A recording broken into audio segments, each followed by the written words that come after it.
dalam Sejahtera Asia. Yes, sekarang kita pun bersiaran langsung dari rumah. Inilah norma baharu yang harus kita hadapi dan inilah merupakan antara usaha ataupun tanggungjawab kita bersama untuk memutuskan rangkaian COVID-19. Tapi apa-apa pun, bekerja dari rumah ke, bekerja dari studio ke, Sejahtera Asia tetap akan bersiaran langsung semestinya di TVS, saluran 122 Astro, MyTV dan dan juga di Facebook Sejahtera Asia dan juga Facebook TVS. Jadi kami dekat Sejahtera Asia dan TVS juga doakan agar anda di rumah ataupun di mana saja anda berada dalam keadaan yang sihat dan kita jaga dirilah sebab sekarang penularan wabak COVID-19 memang makin berleluasa. Jadi duduk di rumah, stay safe. Baik, jadi pada pagi ini seperti biasa kita akan ada tetamu yang akan ada topik yang akan kami kupaskan dan pada pagi ini topiknya adalah garam beriodin mencegah masalah gangguan akibat kekurangan iodin. Jadi untuk itu kita bersama dengan Puan Ellen Lee Lin, Pegawai Sains Pemakanan. Hai Puan Ellen, selamat pagi. Apa khabar? Ya, hai semua. Kau baik? Ya, jadi sekarang Ellen dekat mana? Dekat office ah? Ya, saya dekat office. Baiklah. Okey, jadi Puan Ellen mungkin sebagai permulaan mungkin boleh kongsikan apakah itu iodin dan apakah kepentingan ya kepada tubuh badan kita? Actually, iodine ini dia merupakan salah satu zat makanan lah yang diperlukan oleh tubuh badan kita. Tapi dalam kuantiti yang sikit sajalah. Okey, walaupun sikit saja tapi peranan dia sangat penting lah. Okey, untuk pentubuhan, okey, untuk pembentukan itu hormon thyroid kita lah. Okey, jadi hormon thyroid ini dia bertanggungjawab dalam perkembangan, pertubuhan dan kawalan proses metabolisme badan kita lah. Jadi itu adalah antara kepentingan iodin lah. Ya. Ya, jadi okey mungkin juga boleh kongsikan apakah masalah kesihatan yang boleh terjadi kalau seseorang itu kekurangan iodin? Okey. Jadi tentang kekurangan zat iodin yang ketara yang kita boleh nampak ialah itu bengkak lah di itu leher lah. Okey lah itu kita panggil goiter ataupun bengkuk lah. Okey. Jadi untuk kanak-kanak yang kekurangan zat iodin, okey, mengikut ada kajian lah, dia kata okey, IQ mereka lebih rendah ataupun mereka ada masalah terpantut lah. Okey. Dan perkembangan motor mereka pun lambat. Okey. Kalau untuk ibu, okey, ibu hamil, okey, mungkin ada mereka akan mengalami keguguran. Okey. Perkembangan otak janin, otak bibi dalam kandungan mungkin akan terjejas lah. Jadi untuk remaja, okey, dewasa dan orang tua, okey, mungkin cepat letih lah, lesu. Okey, jadi macam tadi Puan Ellen ada kongsikan mengenai ibu yang hamil. Jadi apakah yang boleh dilakukan oleh ibu yang hamil ini untuk mengelakkan kekurangan iodin ini dalam kandungan? Okey, jadi untuk ibu hamil, pengambilan zat iodin mereka perlu lebih daripada orang dewasa, orang biasa lah. Okey. Jadi sarankan untuk mereka dalam satu hari ialah lebih kurang 200 miligram lah sehari. Jadi mereka boleh ambil sumber zat iodin, contohnya itu makanan laut lah. Okey, yang berlebihan contoh ikan, okey, umpai laut macam tu. Okey, ataupun dalam masakan mereka boleh tambah garam beriodin. Yang terakhir sekali, Puan Ellen mungkin apa pesanan ataupun pesanan kepada penonton kita mengenai topik kita pada pagi ini iaitu garam beriodin mencegah masalah gangguan akibat kekurangan iodin. Mungkin dikongsikan pesanan sedikit. Okey, pesanan ialah okey.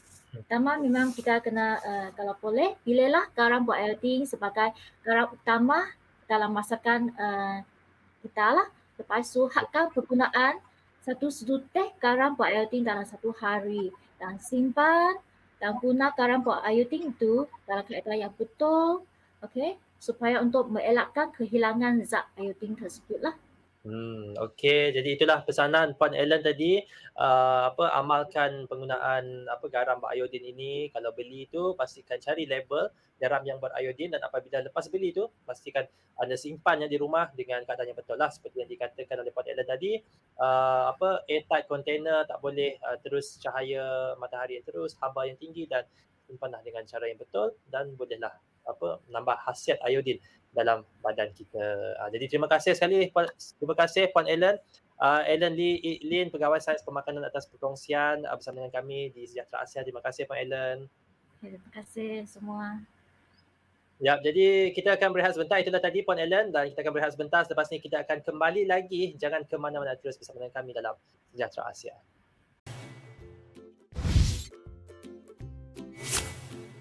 Pengiodinan garam secara universal di Malaysia adalah satu inisiatif kerajaan dalam meningkatkan pengambilan zat iodin oleh setiap lapisan masyarakat dengan mewajibkan semua garam kegunaan isi rumah dengan berat 20 kg dan ke bawah perlu ditambah dengan zat iodin. Semasa membeli garam beriodin di kedai, pilih bungkusan yang tidak terdedah kepada cahaya matahari secara terus dan tidak bocor.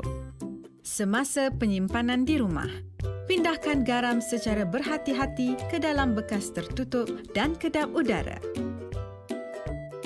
Tutup ketat setiap kali selepas garam digunakan bagi mengurangkan iodin meruap keluar. Sekiranya garam lama tidak digunakan, goncangkan bekas perlahan-lahan untuk memastikan iodin kembali serata ke semua kawasan garam. Letak garam jauh daripada kawasan haba, tepi tingkap, sejuk melampau atau pancaran matahari. Semasa memasak, masak lauk kegemaran anda seperti biasa. Mulakan dengan bahan menumis dan seterusnya bahan masakan seperti sayur, ayam, ikan dan lain-lain. Tambah sedikit garam beriodin sejurus selepas mematikan api.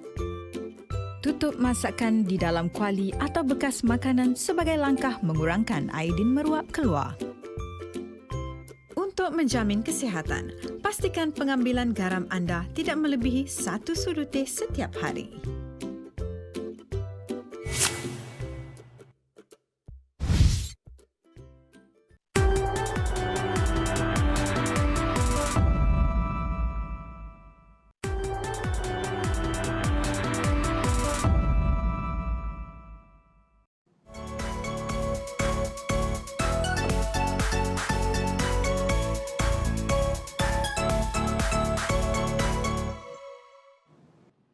Assalamualaikum, apa khabar anda di rumah, di mana sahaja anda berada? Saya harapkan semuanya dalam keadaan yang sihat dan baik-baik sahaja. Dan jangan ke mana-mana kerana sekarang ini kita membicarakan satu topik yang penting, iaitu mengenai penjenamaan dan pemasaran mungkin menggunakan influencer dan bagaimana ia boleh membantu perniagaan kita. Sebab itu, kali ini kita bersama dengan pengasas Creativeness Design and Printworks, Encik Aznizan Jazri. Assalamualaikum Encik Aznizan, apa khabar kita? Waalaikumsalam. Bagus, Alhamdulillah. Alhamdulillah. Kita tok di Senancong ke di Sarawak? Di Sarawak, Kuching, Sarawak. Memang asal Kuching? Actually kami asal Mukah, tapi kami dah bernikah dengan orang Kuching, so pindah Kuching lah. Dan kalau boleh kita nak bagi tahu kepada penonton, Encik Aznizan ini merupakan pengasas kepada Creativeness Design and Printworks dan ada juga menggunakan khidmat seorang influencer yang bernama Cardo kan untuk memasarkan produk beliau secara digital. Boleh diceritakan terlebih dahulu Encik Aznizan apakah produk tersebut dan kenapa Cardo yang dipilih? Okay, thank you sebab sudi jemput kami lah. Walaupun kami sempat pergi set, Tok pun sihat lah di situ. Next time, insyaAllah. Next time. So, macam tu. Kami dengan Cardo, kami dua mula merchandise baju dengan topi.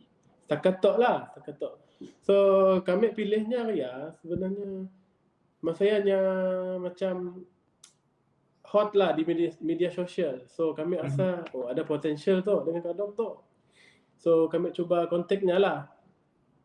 Kami kontaknya, masanya mula review makanan untuk di quarantine masaya. So mostly mula review makanan. So saya kami terfikir why not kami hantar my barang dengannya lah. Macam baju Ria kami mula, kami hantar dengannya, post, suruhnya review lah. Suruhnya dapat baju yang macam ni Encik Aznizan ukur populariti ataupun kualiti yang ada pada seseorang influencer tu sebelum Encik Aznizan decide, okay, he's the one yang boleh market my product. So dah dijadikan cerita lah. So kami kelakar based on my experience lah. So masa saya kan PKP. So sale kami a bit drop lah, to be honest. So kami duduk nanggal lah Facebook, nanggal live. So masa saya nya trending masa saya. So kami terfikir lah So kami hantar dengannya my product, which is masa saya kami mula baju untuk tema lockdown. Macam ada baju lockdown, design macam wear face mask semua ya. Kami hantar dengannya. So nya pada once nya dapat barang ya, nya padahal cantik design ni. Design lah dengan kadok tu nya, design kadok, kontak aku nya pada. So dari sial lah kami start design dengannya, berkontak dengannya. Kami sebelah jumpanya. Oh, okey. Sebelah jumpanya. Memang jumpa depan. Benar. Itulah saya kira kebaikan sebenarnya kita menggunakan influencer untuk memasarkan dan memberi kualiti lagi kepada penjenamaan produk kita. Biarpun kita tak dapat berjumpa dengan mereka, tapi inilah perniagaan secara digital yang saya kira kita boleh berinteraksi dan berkomunikasi dengan mereka secara atas talian. Tapi kita nak tahu juga Encik Aznizan, bagaimana Encik Aznizan melihat bahawa okey, ini adalah produk yang aku hasilkan dan kesesuaian dengan karakter Kadok tu, ataupun mungkin seperti contoh kita ada banyak golongan selebriti seperti penyanyi, pelakon dan sebagainya. Adakah karakter mereka juga memainkan peranan untuk disesuaikan dengan jenis produk yang kita nak jenamakan dan pasarkan? Actually bagi kami out lah. Sebab nyata universal, nya orang tua, kanak-kanak semua tahu dengannya. Jadi orang di pedalaman pun tahu dengannya. Nyata mostly kelakar pasal life, nya lebih si spesifik kepada makanan, pasal kereta, pasal tu nya universal. So kami rasa this year dia pun potensial yang besar lah. Satu potensial, kedua saya kira yang perlu diambil kira juga adalah harga. Harga yang perlu dibayar kepada influencer tersebut selepas mereka mempromosi barangan di social media dan sebagainya. Jadi dari segi harga Encik Aznizan, macam ni kita anggap harga how you put the price? I mean, do you ask the influencer first ataupun kita yang letak harga? Actually depends dengan influencer ya. Macam ni kita menetapkan bayarannya. Macam kami dengannya, adalah cara mereka macam ni mereka decide. Based on percentage, maksudnya kalau contohnya selepas Kadok membantu untuk mempromosikan produk Encik Aznizan, contohnya untuk bulan tersebut dapat menjual 1000 produk. Maksudnya 500 keuntungan pergi ke Encik Aznizan, 500 lagi keuntungan pergi ke Kadok. Macam tu lah. Actually, produk Kadok sebenarnya. Bukan produk kami. Based on the baju yang semuanya pun. Namanya, cuma yang desainnya adalah design yang kami mula design dan kami print dengannya. Okey. Production pun kami mula. Kalau kita bercakap mengenai kolaborasi bersama dengan golongan influencer ini, ya saya kira mereka mempunyai engagement yang sangat tinggi di dunia digital, di media sosial, di kaca TV dan sebagainya. Mungkin Encik Aznizan, selain kita boleh approach influencer, siapa lagi yang kita rasa boleh membantu untuk memasarkan lagi kita pun perusahaannya? Selain kita mendekati influencer, mungkin apa lagi cara lain yang boleh kita lakukan sebenarnya? Ikut trending masa tu, of course social media lah, macam Facebook, TikTok, apa semua ya. Especially masa tu TikTok pun kuat famous TikTok. Betul. TikTok walaupun si tanda-tanda nak. And then andai katalah COVID-19 tu udah reda, Plus di Sarawak pun kita dah mencapai lebih daripada 90% golongan yang dah menerima lengkap 2 dos vaksinasi. So mau si mau, we have to be ready with the physical business lagi sekali. So bila dah physical business tu dibuka kelak, macam ni kita nangga going digital during this pandemic membantu kita untuk lebih cekap dan lebih lebih adaptif lagi masa lepas pandemik COVID-19 tu reda lah. Okay, maksud kita boleh walk in lah macam ni lah. How this thing, macam ni challenges masa pandemik tu, olah kita jadi macam maybe this give me something new yang I can apply masa COVID-19 tu dah reda, sebab we know bila COVID-19 tu dah reda, everyone will akan compete with each other sebab semua orang banyak entrepreneur lahir masa pandemik tu. So what do you learn from this pandemic situation? So you have to come up with something out of the box lah macam ni lah. Kita perlu make something yang special lagi, ataupun dari segi pricing ke apa semua macam ni lah. And then dari segi platform pun kita perlu improvise macam ni lah. Apa pandangan kita kalau sebuah perusahaan ya ataupun bisnes yang kita pola yang bergerak secara hybrid, maksudnya there's no longer only digital, only physical, tapi we move secara hybrid, ada juga physical, ada juga digital. Apa pendapat kita mengenai approach yang macam ni? Yeah, actually a bonus to me lah. A bonus untuk para usahawan sebabnya ada both side special dari segi pemasaran semua nak. So macam ni lah.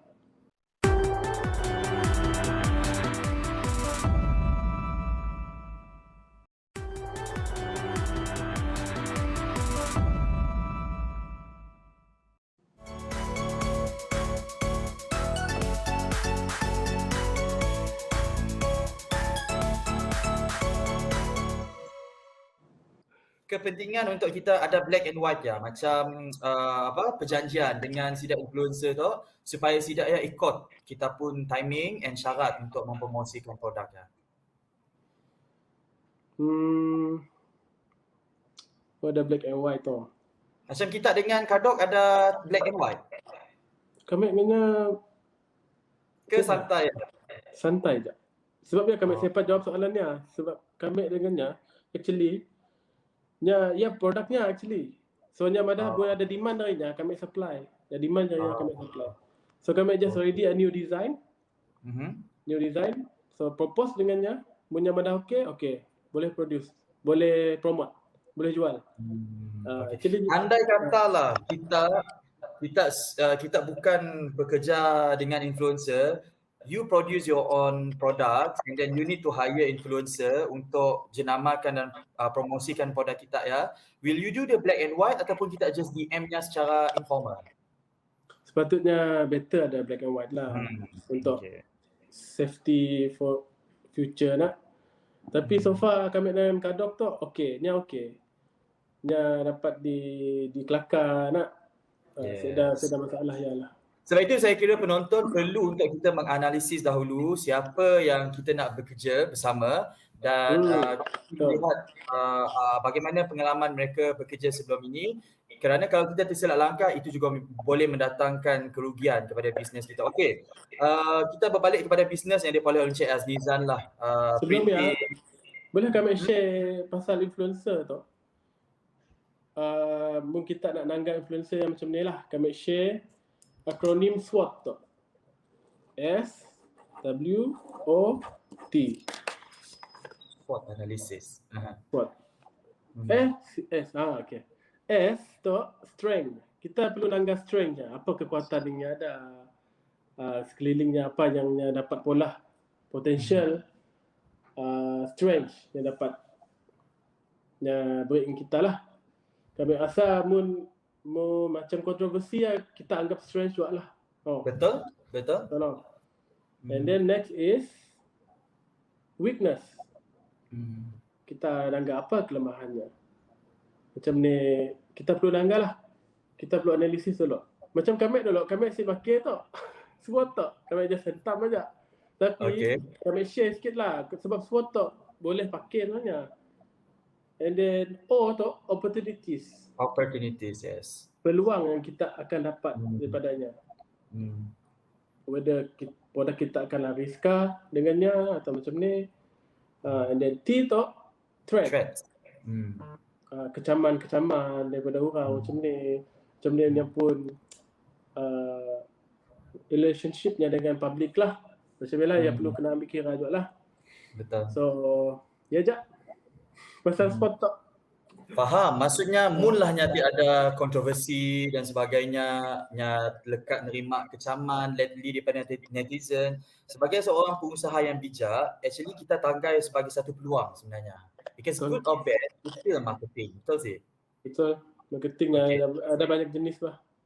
Okey, kita sebenarnya bangga dengan anak-anak muda kita, Encik Azizan. Sebab masa pandemik tu banyak juga antara mereka yang mencipta bisnes baru yang mungkin kita terfikir sebelum pandemik tu, and masa pandemik tu banyak wujud bisnes-bisnes baru. Mungkin kita anggap ada bisnes online lah, digital, printing, in fact kadang-kadang ada juga orang menyediakan perkhidmatan kepada warga emas yang si pandai nak pakai handphone My Sejahtera untuk show sidak pun vaksinasi tolong tidak untuk print.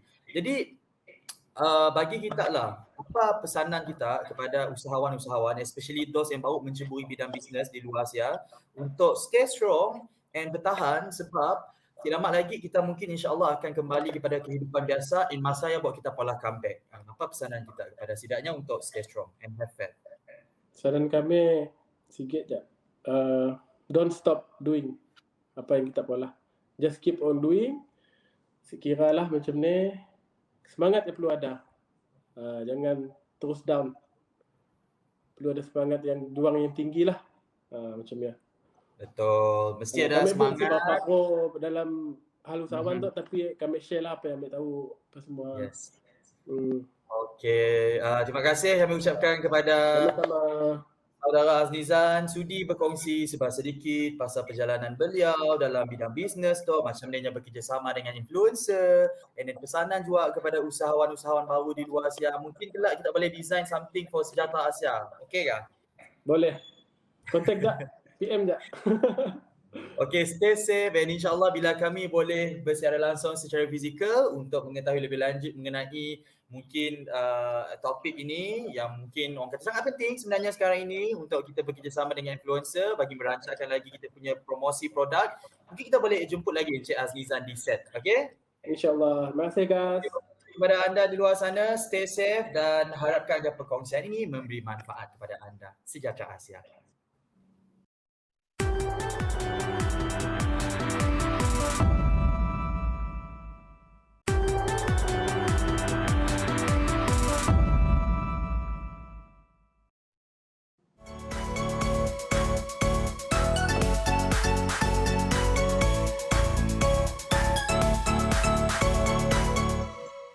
Terima kasih kerana tetap bersama kami di Sejahtera Asia. Dan sebentar tadi, seperti biasa, bersama dengan Jonathan Ding dan juga Ghazali Zawawi dalam temurama secara alamaya, secara hybrid sahaja, memandangkan kita masih lagi berhadapan dengan pandemik COVID-19 yang tidak tahu bila akan berakhirnya.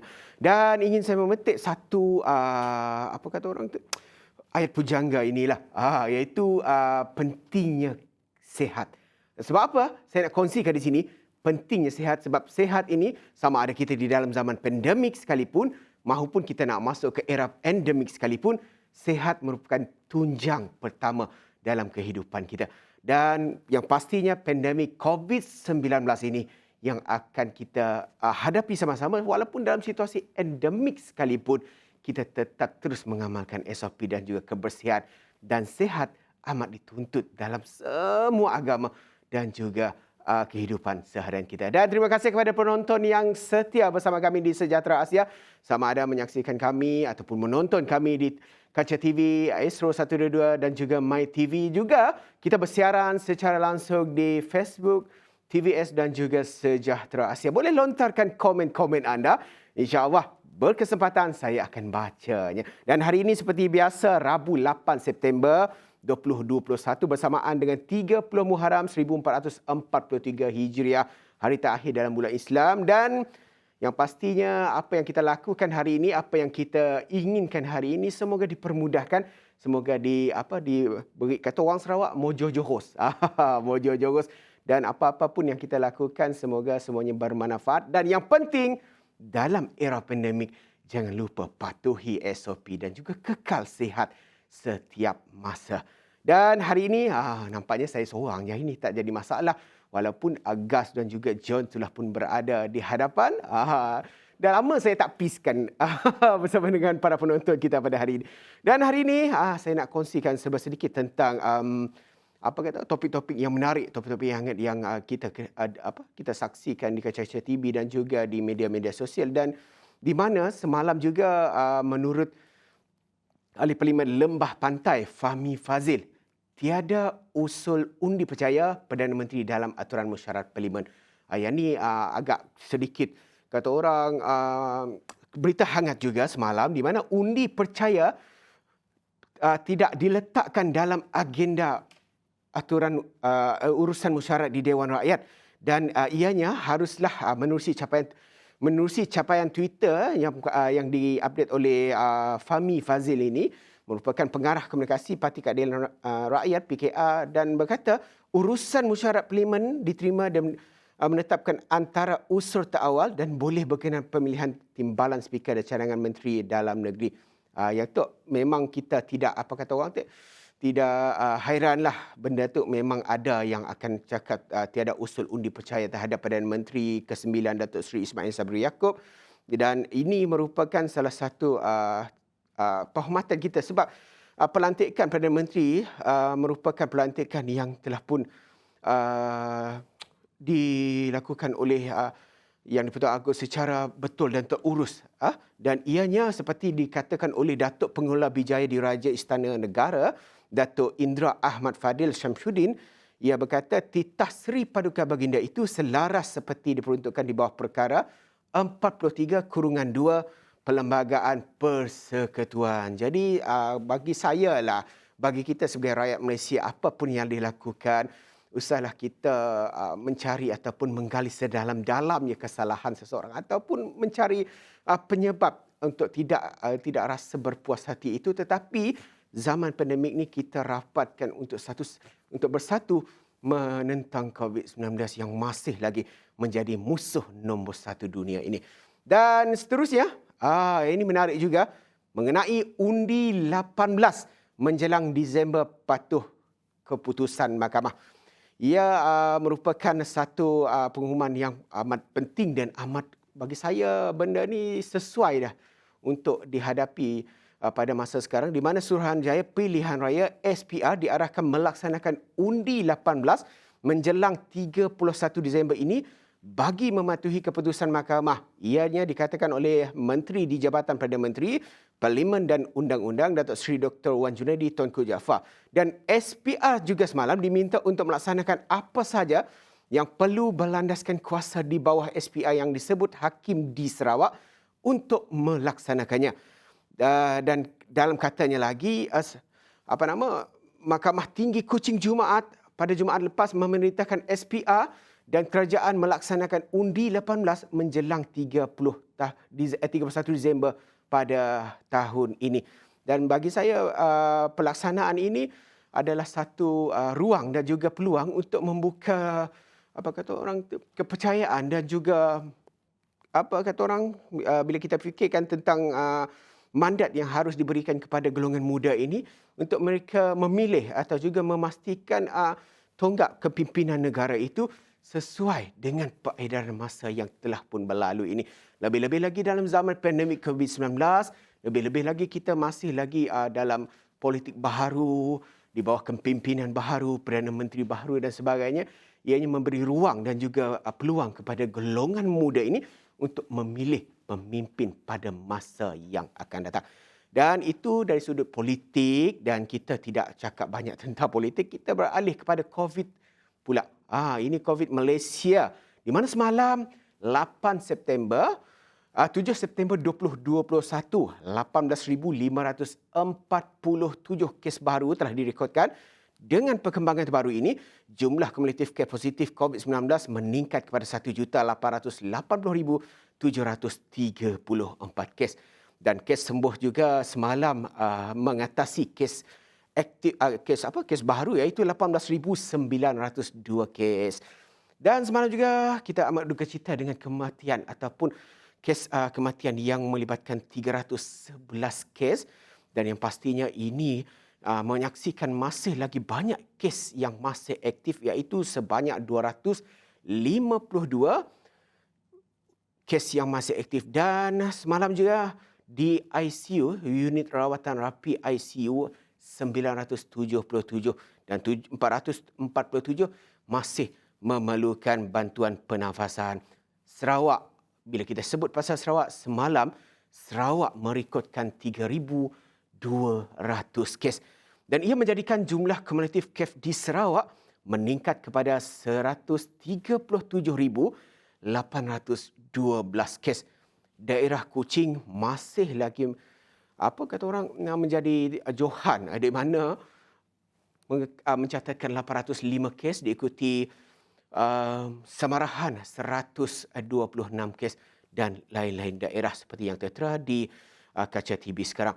Dan jumlah tersebut iaitu 567 adalah bergejala, manakala 2,633 tidak bergejala dan 6 termasuk daripada kes saringan import terhadap individu yang baru pulang dan masuk dari negeri-negeri Malaysia dan termasuk di luar negara.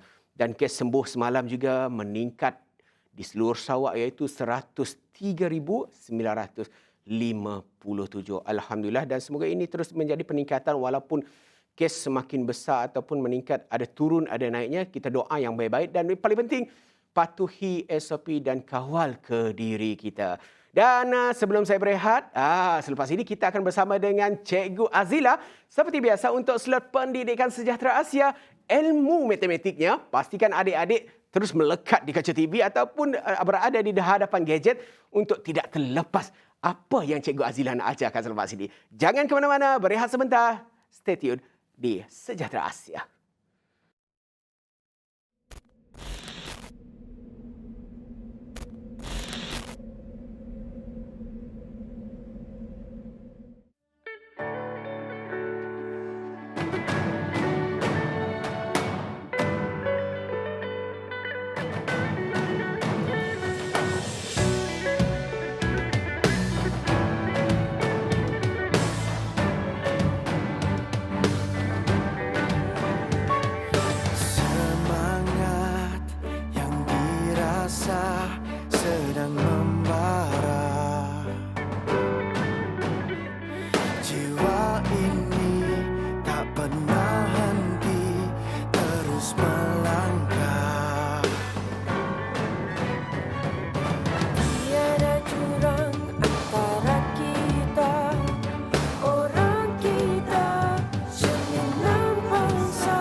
Terima kasih kerana setia bersama kami di Sejahtera Asia yang pastinya di mana saja berada, semoga sihat hendaknya. Dan adik-adik kita dah bangun ke tidak? Kerana kita masih dalam Sejahtera Asia dan untuk slot pendidikan Sejahtera Asia, tidak lain tidak bukan bersama dengan Cikgu Azila. Apa khabar Cikgu, sihat? Sehat, Alhamdulillah. Selamat pagi semua. Selamat pagi semua. Warna biru dari emas sampai ke baju biru. Oh, tu dia. Dan sebelum tu, saya nak tengok komen daripada adik-adik kita. Alia Rugaya, Assalamualaikum Cikgu. Hazik tu. Nak ayat gaya. Hazik tu. Katanya. Lepas ya, Idiana. Assalam. Hai Cikgu. Okey Cikgu. Hari tu, apa sebenarnya yang saya dengar teknya complicated sikit? Nya sikit je lah tambah complicatednya berbanding yang semalam.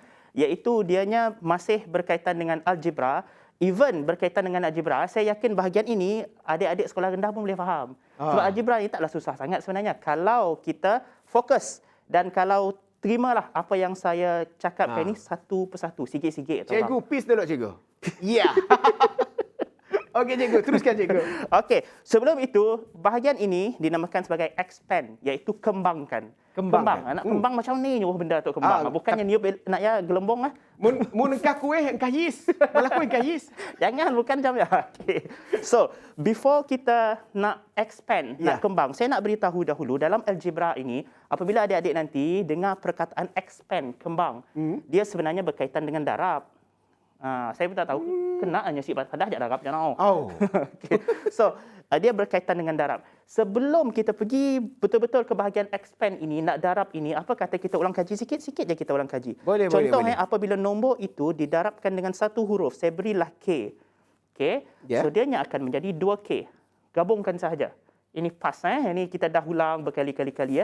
Contoh lagi, kalaulah dia 3F darab dengan 2F kuasa 2 katakan. Okay. Kalau didarabkan begini, of course yang perlu kita ketahui di sini nombornya. Darab juga nombornya. 3 dengan 2 didarabkan jadi 6. Manakala dari segi hurufnya pula, huruf ini ada satu huruf F dan sini pula ada 2 huruf F. So berapa huruf F semuanya? 1 dan 2, 3. So 3 semuanya. Senang senang Setakat ini yang berada di Facebook ini, yang tadi cikgu kata Haziq, panjangnya cikgunya. Haziq boleh faham Irdina, Hidayat, semua boleh faham? Okay. Hopefully bahagian ini clear. Sangat clear saya rasa Betul. Okay. Teruskan lagi. Contohnya ini 6M darab dengan 2M kuasa 2N. Okay. Kita tengok dia tambah selevel demi selevel, selevel demi selevel. Yang ini senang sekali lah. Yang ini dah tambah sikit lah. Yang ini tambah sikit lagi. Okey, tak apa. Awak mesti stay fokus. Jangan lagi dahulu fokus. Jangan layap kata kita. Jangan layap. Okey, 6 darab 2 ini biasa, 12. Cuma persoalannya huruf-huruf yang ada dekat sini. Variable lah, pemboleh ubah. Okey, M sini 1, M sini 2. So, semua M-nya 3. Okey, N sini 1, N sini 1. So, N-nya ada 2. Beginilah jadi jawapan finalnya. Bahagian ini tadi baru kita mengulang kaji sahaja. Warming up lah. Warming up sikit. Baru ulang kaji tu Cikgu? Baru ulang kaji. Warming up aja. Okey. Lepas ni baru kita pergi ke bahagian expand. So sebelum itu kita nak dengar dulu adik-adik ini jangan expand bahagian warming up tu dah leput dah. Jangan leput dulu. Ada komen di Sejahtera Asia tu dia cakap faham, boleh faham Cikgu. Muiz pun cakap baik Cikgu. Okey, nice. Okey. Kita teruskan lagi ke yang sebenar-benarnya apa yang kita nak buat pada pagi ini, iaitu expand, kembang. Tok kita angkah yisnya tengok. Okey, relax dahulu, saya padam dulu Okey. Padam dulu yang ni sebab yang ni dah pas dah terror dah bahagian ni. Okey. Hopefully adik-adik kita yang masih sekolah rendah tetapi sangat setia menonton kita setiap pagi ini, awak dapat sesuatu dan kelak apabila nak masuk tingkatan yang ni, dah tengok dalam Sejahtera Asia dulu tu, kami dah terror katanya. Padahal orang lain masih pening lagi. Ada apa tu XYZ apa semua darab. InsyaAllah awak ni semua dah advance. Siapa dekat situ? Irdina. Awak dia. Ya, Irdina, Hidayat, Haziq tu insyaAllah lah dah advance. Okey, now kita pergi ke soalannya. Kita nak kembangkan. Contoh soalannya 4YZ. Ini ada bracket pula. 2Y tambah dengan 3Z.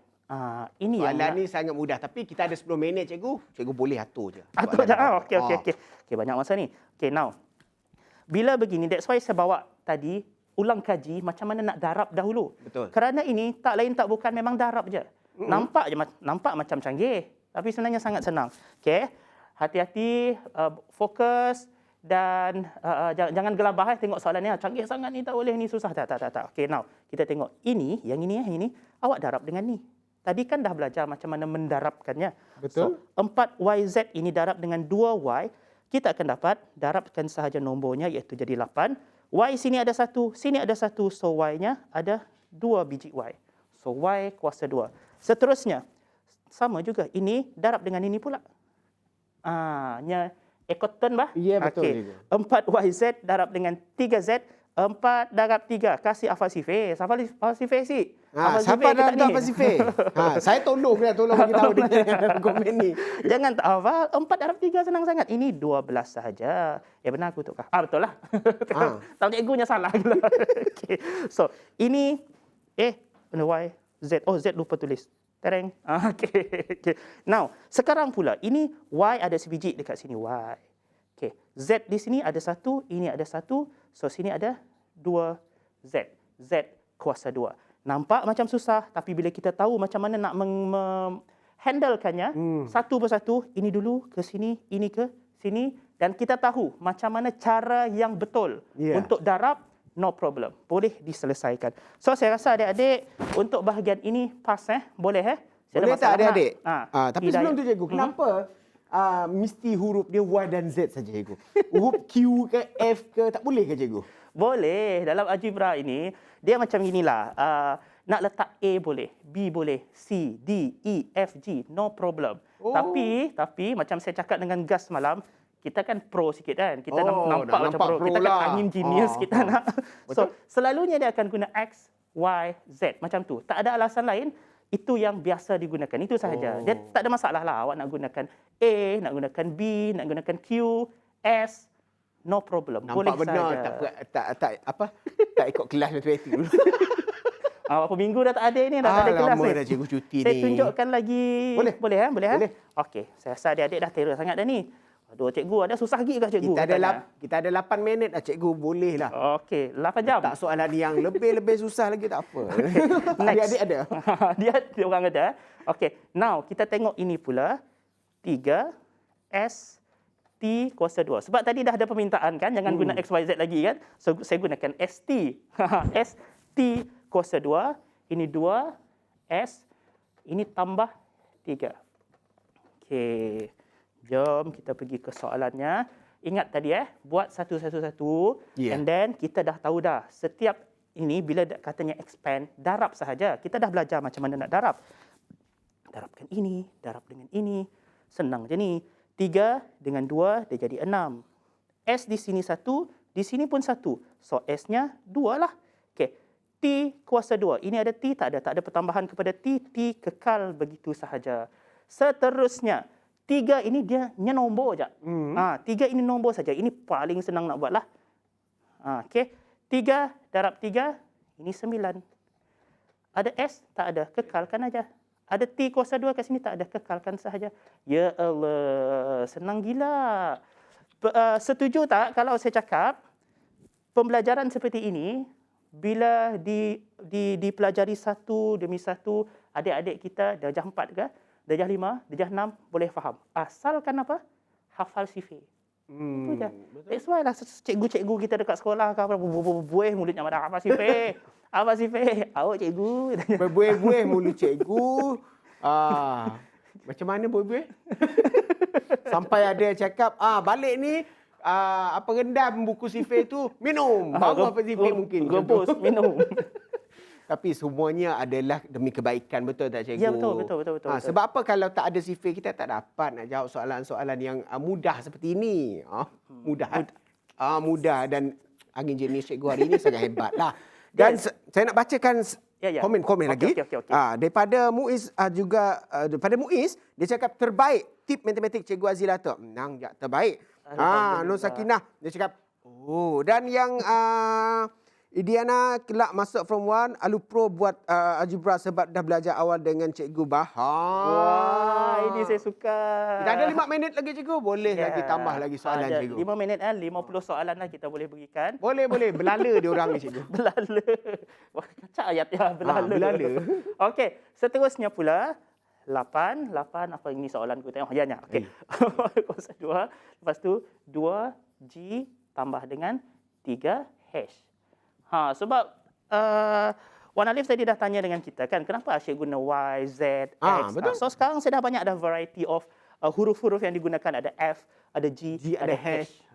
Jom kita selesaikan. Saya rasa adik-adik kalau dia salin soalan ini dan dia cuba buat, tolong kita 2 lagi kelakar tu. Saya rasa dia orang dah dapat jawapan dah ni. Betul. Saya rasa macam ini Irdina ni tadi, Hidayat, Haziq semua ni dah boleh jawab kod soalan ni. Dia sendiri buat. Sebab dia orang dah hafal sifir. InsyaAllah dah hafal sifir, boleh jawab dah ni. Okey, jom kita tengok ni. Serak ni dah serak. Serak Serak. Okey, now. Jom tengok ni. Ini dan ini 8, 2, 16. Okey, seterusnya. Apa huruf yang kita tengok dekat sini?